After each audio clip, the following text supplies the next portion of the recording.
Okay, today I'll just give a brief overview of the inverting and non-inverting op amps because in each of the circuits, whatever we are studying in op amp circuit chapter are basically based upon the inverting and non-inverting op amps. First, we need to understand what is inverting and non-inverting op amps. Then only we can understand the higher end circuits where we will be using the combination of inverting and non-inverting, and also we'll be using an summer circuit, all those things. So let us first understand what is non-inverting op amp and how we are going to analyze it and analyze its output, and how we are going to derive its equation. So if you understand this, the next concepts will be easy for you to understand and analyze, and you can easily predict, oh, this is a non-inverting op amp, it is behaving like that, or this is a summer, or this is behaving like that. Then you can easily analyze the working of it. So in first, non-inverting op amp. So since the name itself is non-inverting, so obviously the input will be given to the positive terminal. So Vi, let us call Vi as the input, and we are going to give the input to the non-inverting terminal. Okay. Mm. So since the inverting terminal is grounded here, please mute yourself. Someone has unmuted.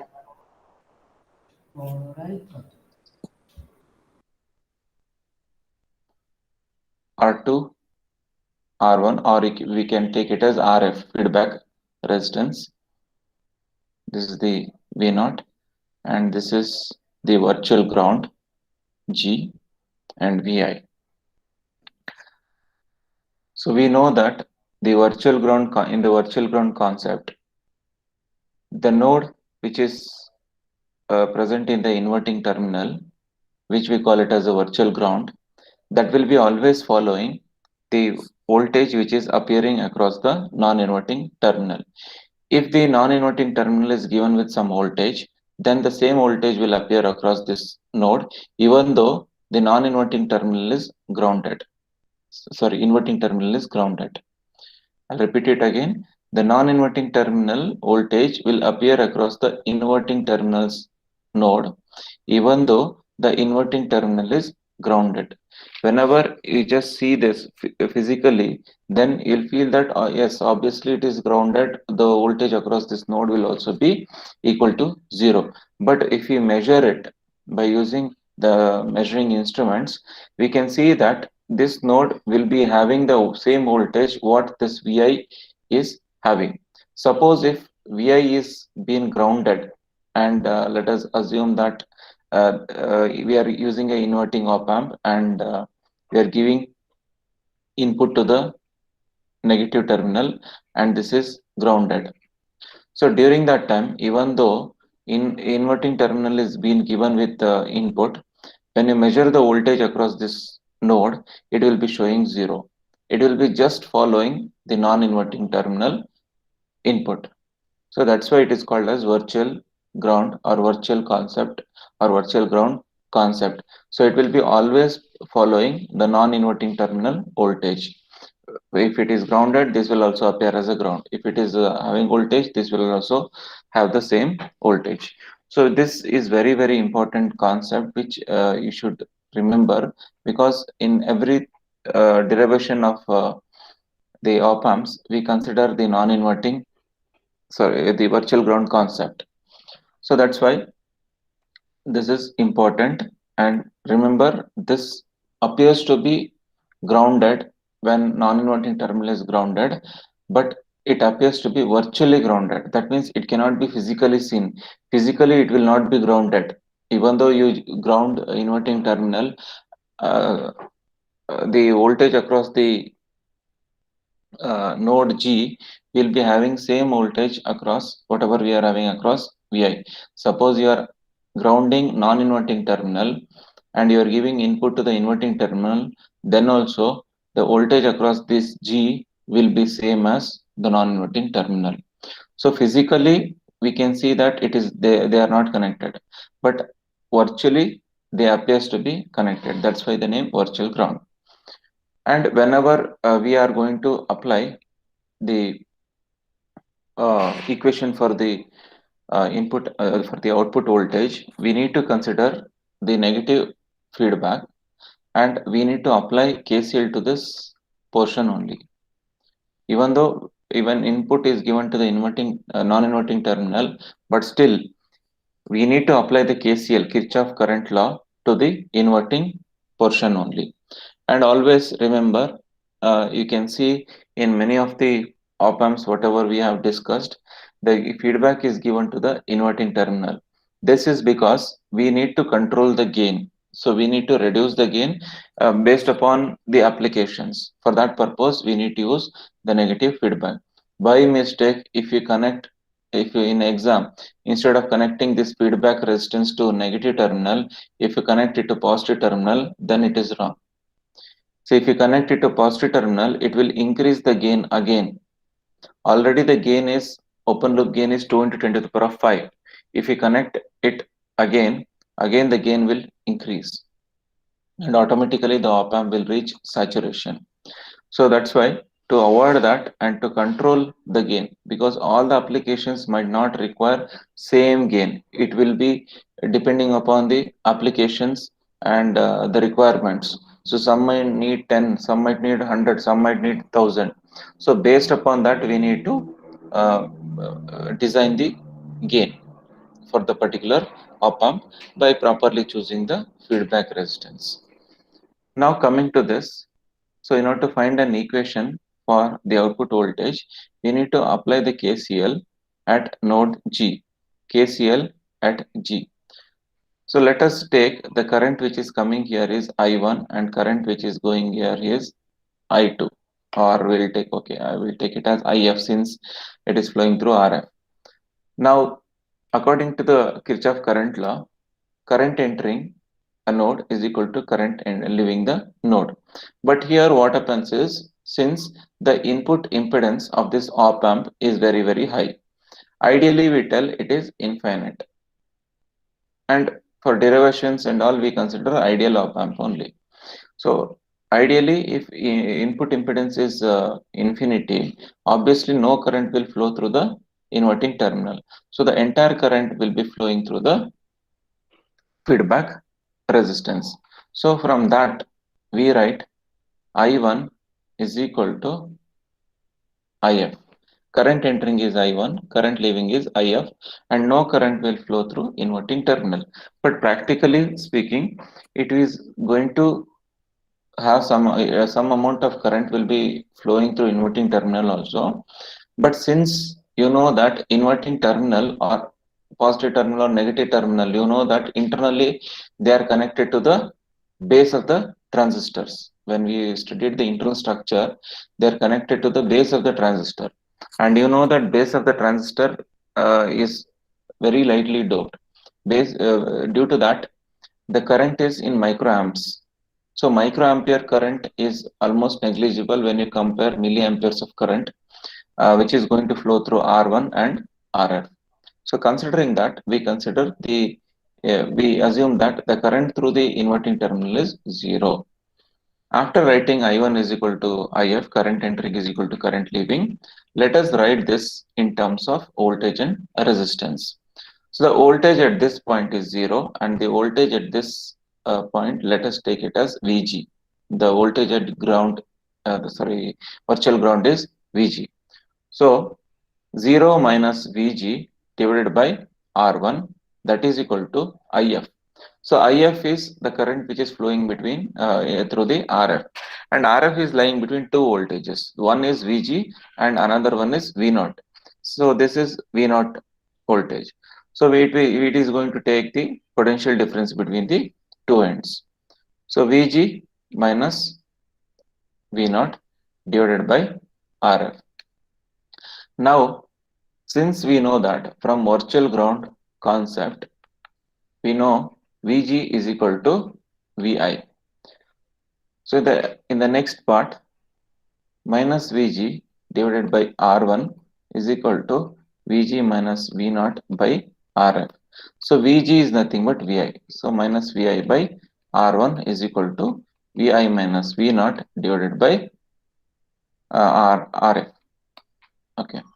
Now we'll again rearrange this. We take the common because our main intention is to give an equation for V naught. So when you take it, minus Vi by R1 is equal to Vi by Rf minus V naught by Rf, and when you rearrange this, we get V naught is equal to Vi into 1 plus Rf by R1. So this is the equation which we are going to get. And the general equation for any op-amp's output voltage is V naught or output voltage is equal to gain into input voltage. So this is the formula we are having. So input voltage is Vi, it is there. So whatever we are having other than this, that will be the gain. So from this derivation, what we understand is by properly designing RF and R1, we can get the required gain. And in suppose if R1 is very high and RF is very small, so during that time output will follow the input and it is going to act as a voltage follower. Okay, so you should understand designing RF and R1 is very important. So this is the non-inverting op amp. Okay, this is how we derive, and this is the formula. I mean, this is a circuit diagram and its connection here. If you have any doubts in this, you can ask me. Any op amps, our main intention is to find its output voltage.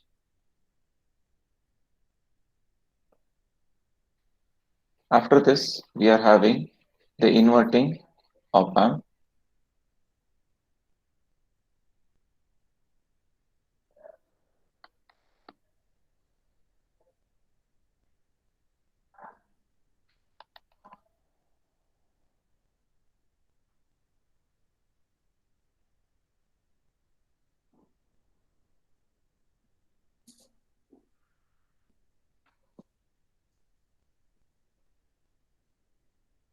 So for all, the format of the op amp will be same, but the only change is the where you are going to give the input. That is the difference. So one doubt is there. Yeah, tell me. So when we did it in lab, when we did the Hmm. op-amp in lab, Hmm. sir had told that when the Hmm. voltage at positive terminal is Hmm. greater than the voltage at negative terminal, it will be non-inverting. And the Hmm. voltage will be Hmm. VCC minus 1. But why is it VCC minus 1, sir? Voltage is greater than non-inverting terminal. See, first of all, the name itself, obviously, see, when it is grounded, obviously the non-inverting terminal is greater. Suppose if you are telling inverting terminal, inverting op amp. Yes, So sir. in this case, non-inverting terminal will be grounded. Yes, Obviously, sir. the inverting terminal voltage will be greater than non-inverting terminal. Yes, sir. You might have told in this way, but practically speaking, it will be grounded. Say, if you are going to give input to the both the terminal, we will not call it as an inverting or non-inverting. We call it as a difference amplifier or differential amplifier. Yes, sir. Okay, so it is a differential op amp whenever you give input to both the terminals. Whenever you give both the terminals input, during that time, it is going to take the difference of these two and it is going to give the output. Because for the differential op amp, we have the formula V naught is equal to Vd into the gain Yeah. we Yes. are having, and Vd is equal to V2 minus V1 Yeah. we are having. Were you telling about this? Yes, sir. But like Hmm. when we did like for yesterday, Hmm. sir had given us op-amp characteristics. Okay. So There it was just two inputs and output. Hmm. So we get plus or minus VSAT as our output. VSAT is nothing but VCC minus 1. So my doubt is why is it VCC minus 1? VCC minus 1. It might be VCC minus 0.7. Okay, yes, sir. Okay, it cannot be VCC minus 1, but roughly because the op amps drop in because both the sides, whatever we are having plus VCC or minus VE, you Yes, can sir. see that internal structure is transistor only. It will be having a drop of zero point 0.7 or zero point 0.3. That drop will be there. So even though output goes to saturation, also even though we'll tell output is going to saturation, but output will never go, never be equal to exactly to plus VCC. V naught will be always VCC minus the drop, whatever Yes, we are having. So if it is 15, 15 minus zero point 0.7, so it is 14.3 is the maximum positive level you can have. yes, 14.3 is the maximum. It never reaches plus 15. Or if you go for negative also, it will go to minus 14.3. So from yes, this, I think he might have told because 14.3 here, 14.3 here, so zero point 0.7, zero point 0.7 roughly you are going to lose 1.4 volt. yes, sir. So you might have told in that way. Yes, sir. Okay. Thank you. Did I clarify your doubt? Yes, sir. Okay. So now coming back to this,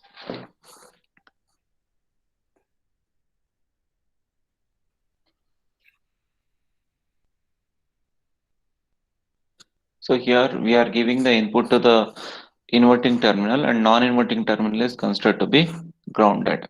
Or we can even give one resistor here, that also will not make any difference. Again R1 RF we are having and input we are giving here, and this is the virtual ground, we call it as VG.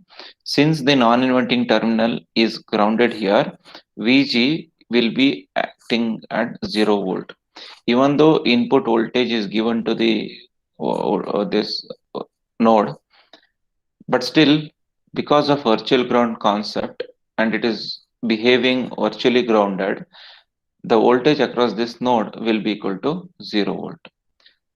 Now again the procedure is same. We can see that the feedback is negative feedback only here also, whether it is inverting, non-inverting, differentiator, integrator, differential amplifier, summer, anything, you will be having the feedback in the negative terminal only. Never will use positive at the positive terminal. We use the feedback to the positive terminal only during oscillators. Whenever we are going to design an oscillator, during that time we are going to give input to the non-inverting terminal. I mean feedback to the non-inverting terminal, because in oscillators, as you know that it doesn't take any input, it will be generating oscillation. Without any input, it is going to generate the oscillation. So during that time, since you don't have any input, the gain produced by the op amp will be less. So that's why to increase that gain, what we do is we connect a feedback to the positive terminal. So during that time, the gain will start increasing, and because of the increase in the gain, the oscillations will start producing at the output side. That is the reason why we use the positive feedback in the oscillators, and in rest of the cases we will be using negative feedback. Negative feedback because it can control the gain. We can tune the gain based upon the requirement. So this is one of the important Viva question. They'll ask you why you are using, why you are connecting to negative, why you don't connect to positive. Okay, this is the basic thing that you should know. Coming back to this, on applying KCL to this particular node and current, let us assume this is I1 and current through this one is IF. So current entering is equal to current leaving, and since the input impedance offered by this op amp is considered to be infinity or very very high. Practically, as we have seen the characteristics of op amp, the input impedance is around mega ohms, 1 mega ohm, 10 mega ohm, 100 mega ohm, like that. But ideally, we tell it is infinite. So when it is offering infinite resistance or impedance, so none of the charges can flow. So no current will flow inside the op amp. That is what we have the assumption. So from this assumption, we can write, on applying KCL at G. So Vg is the voltage and G is the terminal node. So now I1 will be equal to IF, and I1 is the current which is flowing from Vi to Vg. So if you want to write it in terms of voltage and resistance, then we'll take the potential difference between the terminals of R1. So it will be Vi minus Vg divided by R1, that is equal to, for the IF we are having Vg minus V0 divided by Rf. See, for Rf, since it is connected between two terminals, this voltage is V0 and this voltage is Vg. So we take the potential difference between these two terminals. So that's what I have written. Because of virtual ground concept, we know that Vg is equal to 0 because the non-inverting terminal is grounded. From this, we can substitute Vi minus 0 divided by R1 is equal to 0 minus V0 divided by Rf. So we get Vi by R1 is equal to minus V0 by Rf. And we want an equation for V0.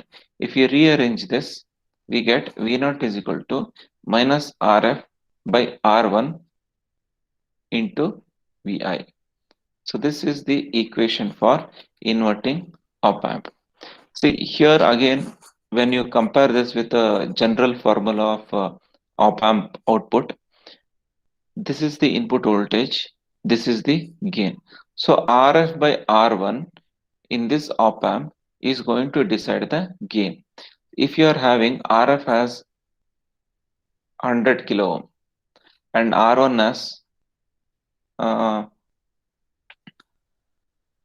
10 kilo ohm, so during that time, how much will be the gain? The gain will be 10. So output will be 10 times the input. So this is how we are going to design. So you can choose RF and R1 value, and based upon that you can get the required output voltage. But whatever you might choose, but remember the output can only swing between plus VCC and minus VE. Output will be never allowed to go above plus VCC or below minus VE. So within that only it can increase or decrease. So based upon your requirement, you have to choose plus VCC and minus VE.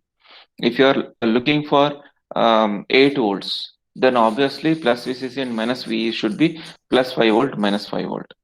If you are looking for 20 volt and you are giving plus VCC as 5 volt and minus VE as a minus 5 volt, then you will not get 20 volt at the output. So during that time, you have to give at least some 12 volt, 12 plus 12 volt and minus 12 volt. So this is how the designing of the circuit works out, and this is how you need to think. So based upon your requirement, you have to choose plus VCC and minus VE. Even though you might decide RF and R1 such that it is going to give 1000 times or 10,000 times the input, but still, if your VCC and minus VE are very less, don't expect the output should be as per your RF and R1. VCC and minus VE are the controllers. They are the saturation controllers. So they will be the maximum and minimum value setters. They are going to fix up. what is the maximum voltage and minimum voltage it can have. So not only in designing an op amp, you should not only concentrate on gain, you should also concentrate on plus VCC and minus VEE. So you are expecting some output voltage means you should think on gain as well as plus VCC and minus VEE. Just by keeping 20 volt minus 20 volt, don't think that I will get maximum output. For getting the maximum output, this is also important as well as this is also important. And you are having a negative sign. See, whenever I ask in many, even in Vivas and all, what is this negative sign indicates? Many of them will tell, at least 80% of them I have seen, they'll tell that it is negative gain. So it is negative gain. That's why you are getting, you are having minus. See, this is not negative gain. Gain can never be negative. Gain means in the word itself we are having, in the meaning of gain itself is what? Which is more, which is extra, or something you are getting positively. How a gain can be negative? Gain can never be negative. It can be only the positive value. So negative sign indicates that output and input are having a phase difference of 180 degree. They are out of phase. They are out of phase. This is the meaning of negative sign. Negative sign just indicate that input is like this and output is like this. It might be the amplified version, but it will be inverted. Okay, so that to indicate that we are having negative sign. Other than that, there is no other. It is not related to gain or it is not related to VI. It is also an individual parameter which is going to specify that your output is an inverted form of input. But in non-inverting op amp, you can see that we are getting positive, or there is no sign means it is assumed to be positive, right? So that indicates output and inputs are in phase. There will be no phase difference between input and output. But here, since you are giving to the inverting terminal, the input is given to inverting terminal, it is going to invert the signal and give the output. So that is indicated by negative sign. See, the same thing in the same circuit only, we can just instead of having a single signal, if you connect one more branch like this, V1, V2, V3, this is a summer, inverting summer. So in the same way, instead of connecting this to the inverting terminal, if you connect it to the positive terminal, it is non-inverting summer. Method is same. See here, initially there was only one input, but here there are three inputs.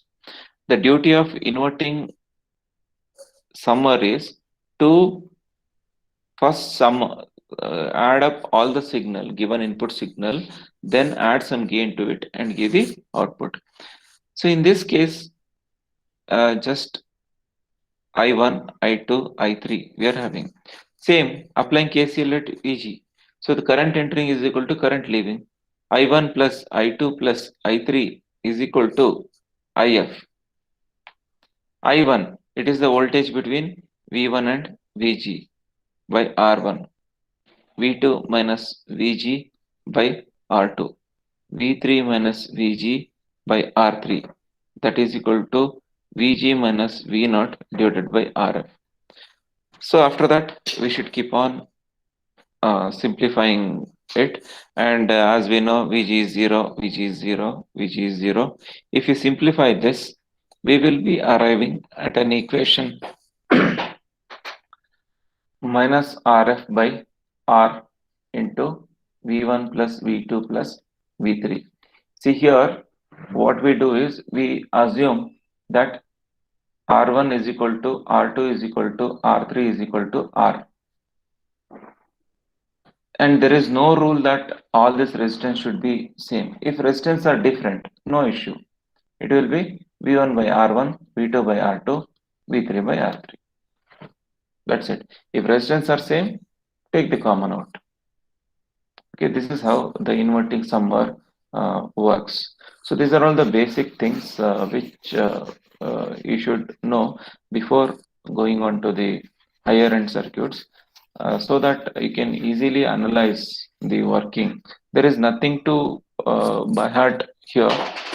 Just if you know the concept, basic concept, you can analyze and you can create your own design, and it will be interesting if you're using any software simulators and all, and if you know uh, the basic concepts, it will be very easy for you, and you can keep on analyzing, and it can be taken as a game.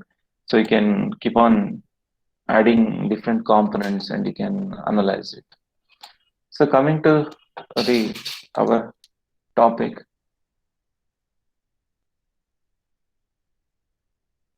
I have simply brushed up the basic things. Actually, all those things you have already studied in first year. Even though you have any doubts, you can just ask me now also, no issues.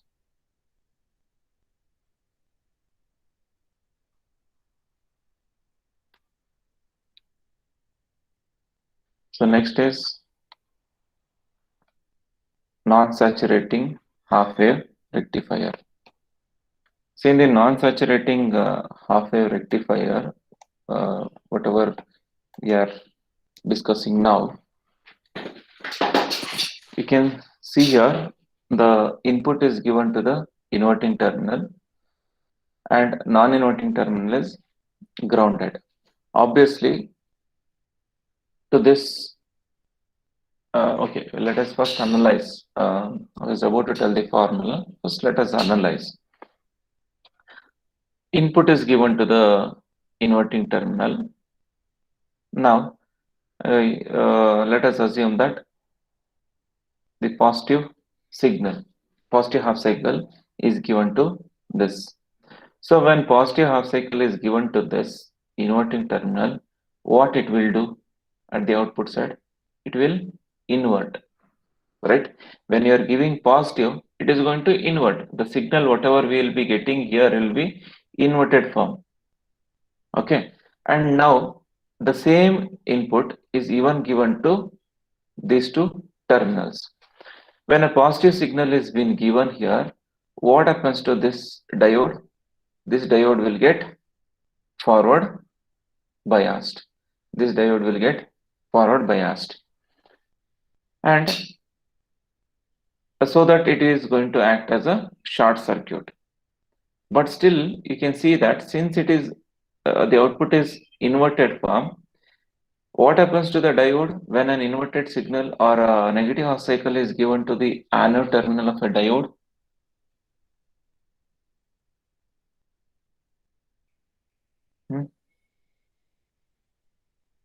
What happens to the diode when a negative half cycle is given to anode terminal? D2 will be reverse biased. Hmm. So here D2 will be getting reverse biased. You might think that okay, it is getting reverse biased. No, from where you got positive terminal? See here you are having positive only. This some current is going to flow through this here in this direction, and here you are having a negative half cycle, so that it is going to act as a open circuit. So when it is going to act as an open circuit, no current will flow here. So when no current is going to flow at the output, since the output of the op amp is 0, or at the output you can see that it is 0. It is 0. This is dotted line indicate that thus that part of the signal is missing. That part of the signal is missing, and we are indicating the missing pulse or missing signal in negative half cycle.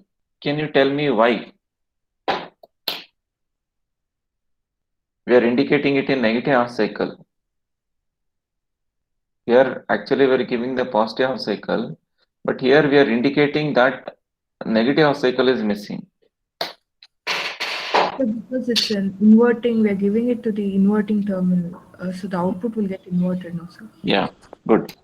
Since we are giving the positive half cycle to the inverting terminal, the output will be the inverted form. So even though suppose assume that diode is forward biased also, we will be getting inverted signal only, negative signal, negative half cycle only we are going to get. That's why we are mentioning here this dotted line indicates that part of a signal is missing out. It will be just 0. It will be just 0. Next, let us take the positive half cycle, sorry, a negative half cycle. This portion of the signal is flowing now. So now Vi is negative, this is negative. When this is negative, automatically what happens? This will be negative. And when this is negative, output will be positive. Negative half cycle is being given because of inverting op amp.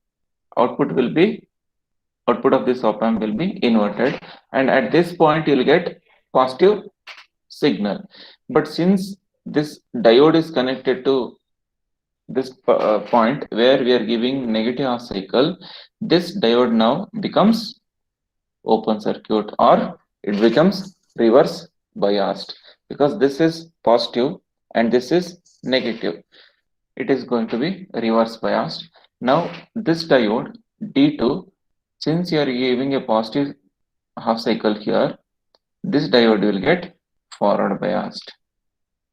And now since it is open circuited, this entire part of the signal becomes redundant. So it is useless. Now tell me how it looks. This portion is not there. This portion is not there because it is open circuited. And this is short circuited because it is forward biased. Now just look in and tell me how it looks like. Just now I have told you op amps, 2, 3 types op amps. Inverting op amp, sir. Yes, now it is inverting op amp. It is, see, input is given to inverting terminal, input resistance you are having, a feedback resistance you are having, and output is connected to the load. So it is acting like inverting op amp. So when it is acting like inverting op amp, we know the formula. V naught is equal to minus Vi into R2 by R1. So since we are marking R2, RF as R2, so it will be R2 by R1. This is the formula for the output of this half wave rectifier.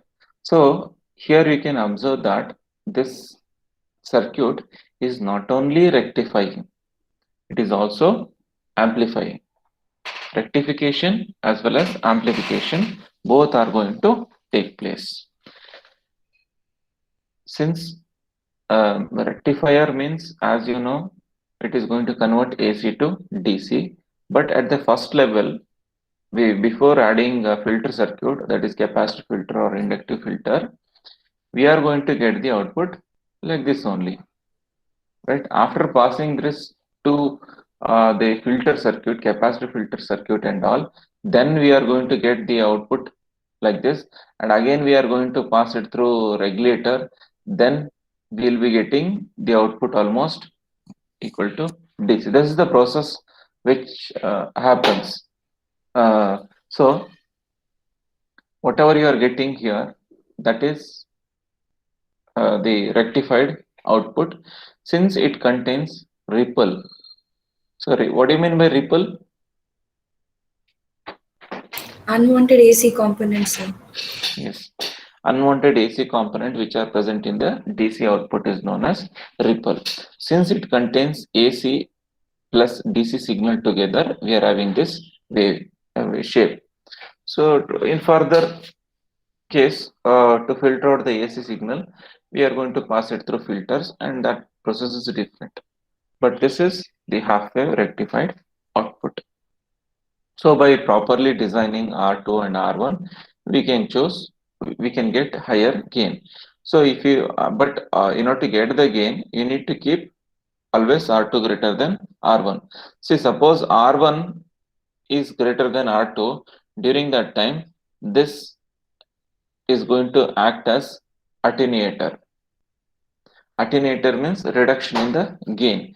The output voltage will be lesser compared to the input voltage during that case.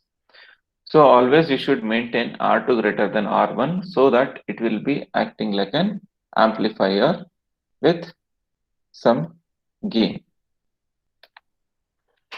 Okay, this is about the non-inverting half-wave rectifier.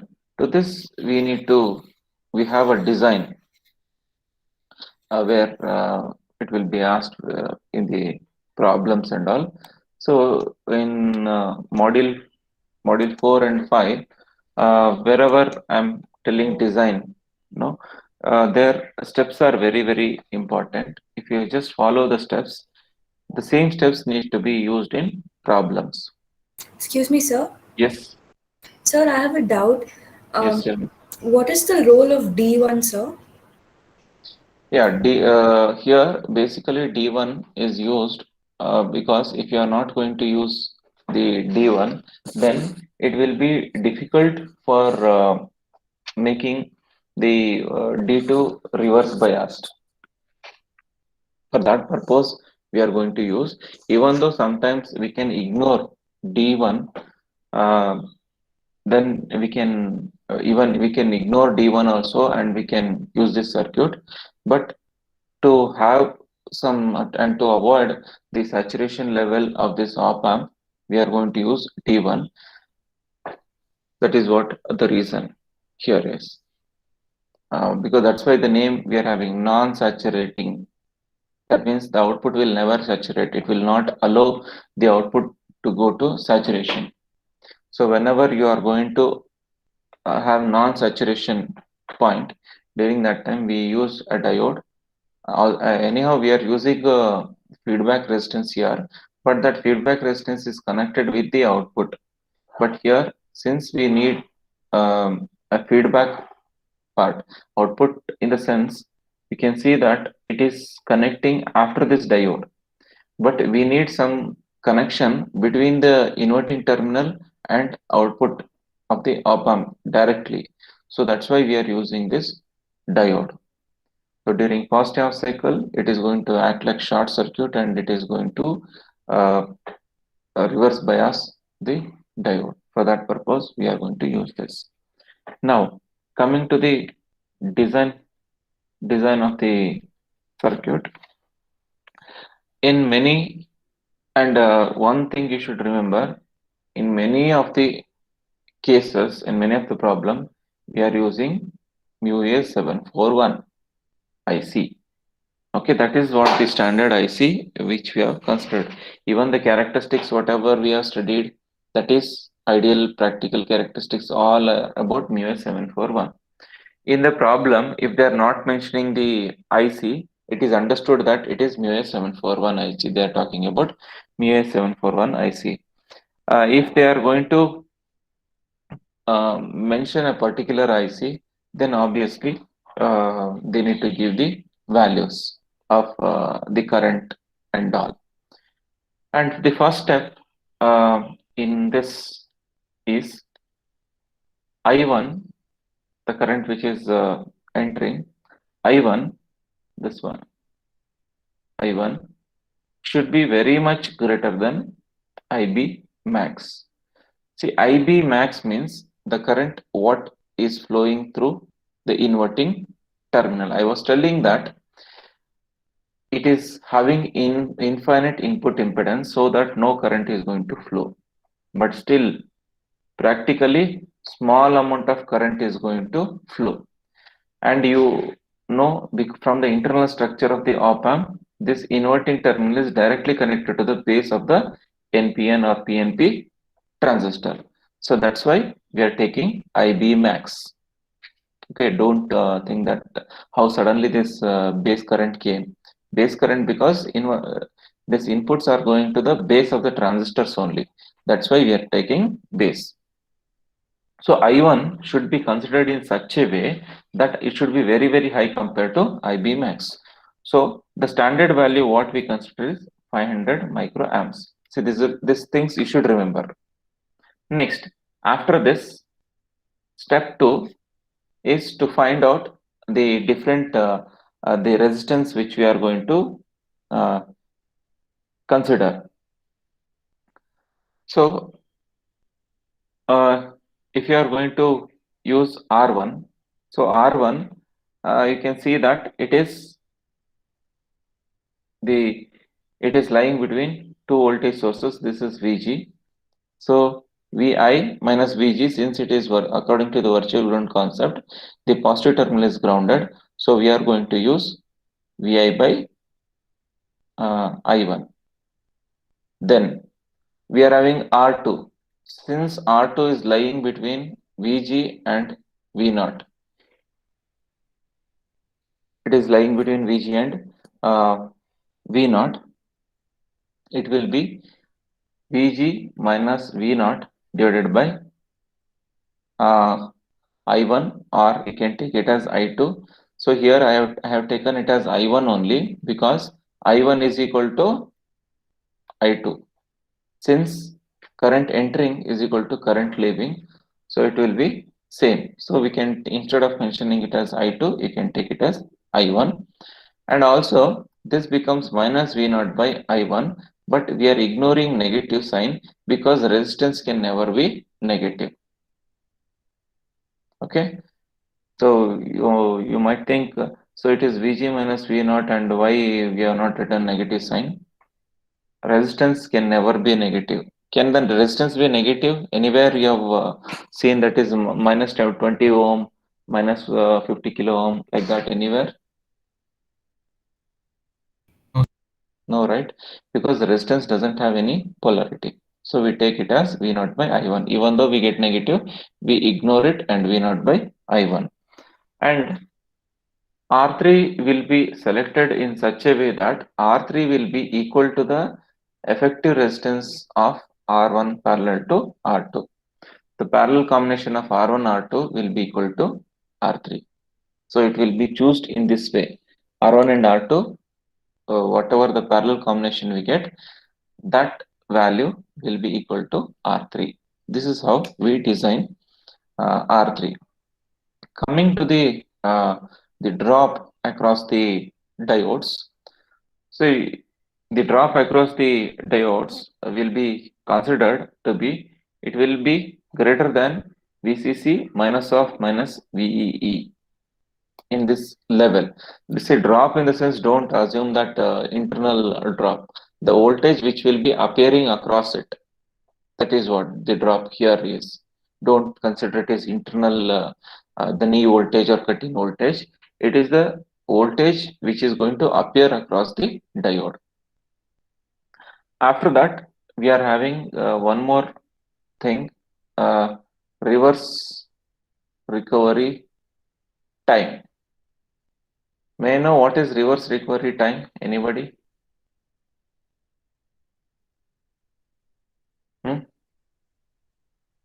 This also you have studied already in first year.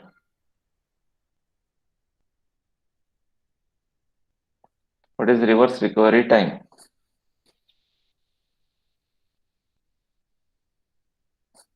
Yes.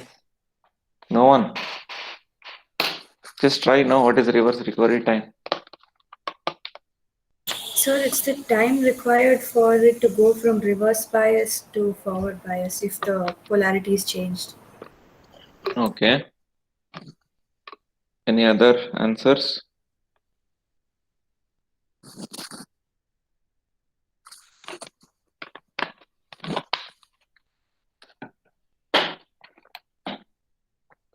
The reverse recovery time means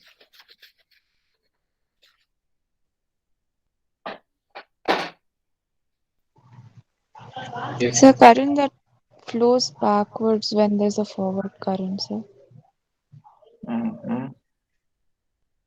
okay. So this is the voltage we are having. Let us take forward voltage.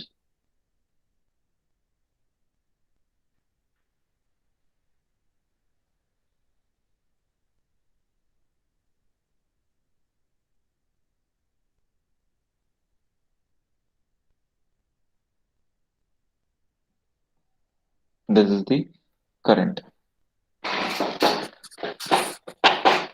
Just tell me, if I'm going to give this voltage, what will happen to diode? I'm going to give this voltage. What will happen to the diode, whether it gets forward biased or reverse biased?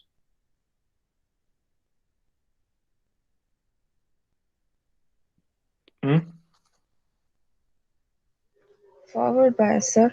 Forward bias, right? So whenever you are giving positive voltage, it will be forward biased, and it is going to give it is going to allow some amount of current to pass through it. Pn.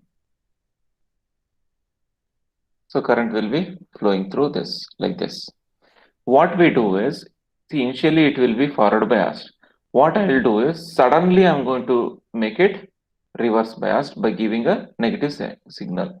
So when I make reverse biased, during that time, what should happen under reverse bias condition? What is the amount of current that will be flowing? It will be very, very negligible, and we tell it is reverse saturation current, right? And it will be very, very less, very small. But as soon as you reverse the diode, the current cannot suddenly decrease. It takes some time to reach to its reverse saturation level. Say, actually speaking, ideally, the current should be like this. During forward bias condition, maximum current. During reverse bias current, it will be minimum, very minimum current it will be having. Okay, so this is the ideal level, but practically it will take some time to reach that level. Actually, see, here it has reached that level, but initially when you suddenly reverse biased, the current will be reversed. But if you see the amount of current, it will be same as the current which we are having in forward bias condition.